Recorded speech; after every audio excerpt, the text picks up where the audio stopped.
Magandang gabi po sa inyong lahat at patuloy nating ipagdasal ang ating mga kababayan na sa mga sandaling ito ay nakararanas ng matinding pagsubok at pagdasal din natin ang kaligtasan nating lahat, lalo na mamaya na pagdaan din ng bagyo ay tayo maging ligtas at lalong umiral ang pagiging buhay na simbahan natin sa pagmamalasakitan at pagtutulungan sa isa't isa.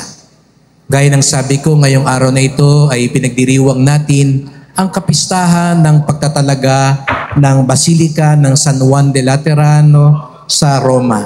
Bakit ho ba ipinagdiriwang natin ito? Anong kinalaman natin sa simbahan sa Roma? Ang layo-layo natin dito sa Bataan. Sapagkat ang simbahang ito, ang inang simbahan nating lahat. Ang simbahan na ito ay ang simbahan ng ating minamahal na Santo Papa, Papa Leon XIV. Nung Biyernes, nagpunta rito lahat ng mga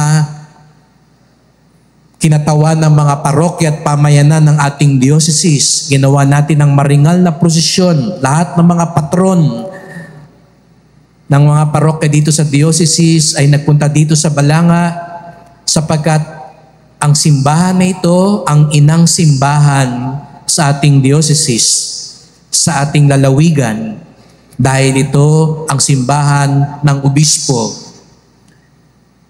Gayon din sa buong mundo, ang ating inang simbahan, dahil tayo'y nasa pangangalaga ng Santo Papa, ang obispo ng Roma, ang kanyang simbahan ay ang simbahan Basilika ng San Juan Laterano. Ngunit mga kapatid, hindi lang ito tungkol sa gusaling simbahan, kundi ipinapaalala din sa atin na bukod sa gusaling simbahan, tayo ang simbahan. Tayo ang katawan ni Kristo. Kaya nga sa Ebanghelyo ngayon, nung pinag-uusapan ng mga tao yung templo, hindi nila maintindihan si Jesus. Nang sinabi ni Jesus, gigibain ang templong to. Pero sabi nila, kay tagal binuo ito. Pero sabi ni Jesus, 3 araw lang, maibabangong muli ang templong ito. Dahil nga ang tinutukoy na templo ni Jesus, hindi ang gusali, kundi ang kanyang katawan. At sa ating pananampalataya, itinuturo sa atin, tayo ang katawan ni Kristo. Ngunit, ang gusto kong mas bigyang pansin natin ay ito yung iilang pagkakataon na nagalit si Jesus. Bigyang pansin natin ito mga kapatid dahil minsan lang magalit si Jesus.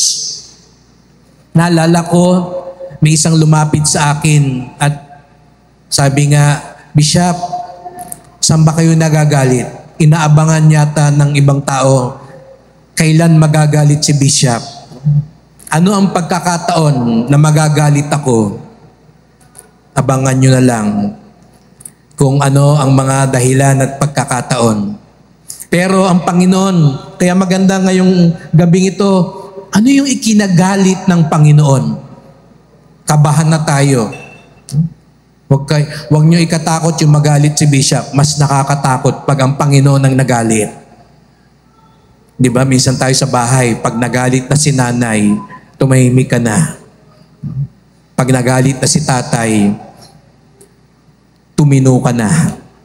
Ngayon, nagalit si Jesus. Bakit nagalit si Jesus? Hindi ko na masyadong pakakalagumin ang paliwanag para makauwi tayo ng maaga. Ngunit, 2 dahilan ang ikinagalit ng Panginoon. Ang maling pag-intindi nila ng pagsamba at ang pang-aalipusta sa mga mahihirap. Akala natin kaya nagalit ang Panginoon dahil parang ginawang palengke yung templo. Kaya minsan nagagalit tayo sa mga nagtitinda. Naalala ko, nasa Quiapo ako, yun yung sinasabi ng mga tao, Father, naging templo tong simbahan, ang daming nagtitinda. Hindi po yun ang dahilan. Opo, mahalagang igalang ang simbahan. Dapat malinis ang simbahan. Pero hindi yung pagtitinda lang ang dahilan kaya galit ang Panginoon. Hindi galit ang Panginoon sa mga tindero-tindera. May mas malalim na dahilan. Dahil nga, yung itinitinda po doon, yun yung ginagamit sa pagsamba. Kaya nga yung mga barya, yung mga kalapati, yung mga tupa, yung mga baka, yun yung mga inaalay. At yun ang ikinagagalit ng Panginoon ay yung maling pangunawa ng mga tao, maging ng mga nasa templo, yung mga punong pari, yung mga relyoso, na animoy sapat na yung inaalay nila, kapalit ng tunay na alay. Na sa halip na ialay nila yung puso nila, ang inaalay lang nila, sapat na itong kalapati. Sapat na itong tupa, ay malaki naging kasalanan ko, sige baka na lang ang bibilin ko. Pamalit sa kasalanan ko. Para bagang iniisip nila, kayang suhulan ang Diyos. Doon nagagalit si Jesus. Hindi ako nasusuhulan. Hindi dahil malaki ang alay mo, kahit hindi ka nasusunod sa akin, tanggap ko na. Yun yung ikinagagalit na. Kaya tinumba niya. Dahil sinasabi niya, itong mga alay na ito ay dapat sumasalamin, hindi kapalit ng inaalay ninyo. Yung inaalay niyong puso ninyo, kung payak ka man, okay lang yung kalapati. Kung pinagpala ka, bless ka, dahil masagana ka sa buhay, o laki-lakihan mo yung alay mo. Pero iyon ay karugtong, hindi pamalit ng alay. Kaya nga't napakaganda ngayon, mga kapatid, tanungin natin ang ating sarili, ang ating bang inaalay ay karugtong ng buhay ko o pamalit ng buhay ko? Kasi nga, ang dami kong atraso. Sige, dadagdagan ko na lang ihulog. Kasi hindi ako tapat sa asawa ko. Sige, sasagutin ko na yung banda. Kasi hindi ako maayos magpasahod. Sige, ako na magpapakain ng mga bata. Ipinapalit natin. Sige, dagdagan ko na lang rosaryo ko kasi nagsinungaling ako. Hindi ho pamalit ang alay natin, kundi karugtong ng buhay natin. Opo, lahat tayo may pagkukulang. Kaya nga't ang sabi lang naman ng Panginoon, magsisi. Hindi sapat yung pamalit, kundi pagsisisi at pagdugtong sa buhay natin. At ikalawa, kaya galit na galit ang Panginoon dahil nga yung panuhol na ginagawa nitong mga taong nasa templo, ang mas nahihirapan ngayon yung mga dukha, yung hirap bumili ng pang-alay. Kaya nga naaargabyado ang mga mahihirap. Kaya mga kapatid, yun palang ikinagagalit ng langit pag ang mga maliliit dahil sa panunuhol ay lalong nagdurusa at nahihirapan. At hindi ho ba, hindi lang yan sa templo nangyayari.